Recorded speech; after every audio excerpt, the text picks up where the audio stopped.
তদন্তের সময় একটি কন্ট্যাক্ট বুক সামনে আসে, যেখানে অনেক প্রভাবশালী মানুষের যোগাযোগ তথ্য ছিল। এই বইটি নিয়েই পরে বিশ্বজুড়ে আলোচনা শুরু হয়।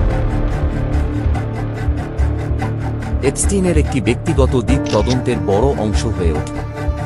এই জায়গা নিয়ে বহু রিপোর্ট প্রকাশ হয় এবং বিষয়টি বিশ্বজুড়ে আলোচনায় আসে। এপস্টিন ফাইলস বলতে মূলত আদালতের অনেকগুলো নথি বোঝায়। এর কিছু অংশ বহু বছর পরে প্রকাশ করা হয়, যা আবার নতুন করে বিতর্ক তৈরি করে। তদন্তে উঠে আসে যে তার সাথে অনেক পরিচিত ও প্রভাবশালী মানুষের যোগাযোগ ছিল, যা একটি খুবই গুরুত্বপূর্ণ বিষয়। তবে নাম উল্লেখ থাকলেই অপরাধ প্রমাণ হয় না।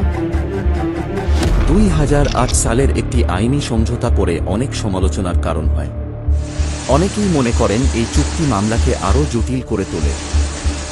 প্রথম দিকে এই মামলাটি এত বড় খবর ছিল না, কিন্তু সময়ের সাথে সাথে নতুন তথ্য আসতে থাকায় এটি বিশ্বজুড়ে আলোচনার বিষয় হয়ে যায়।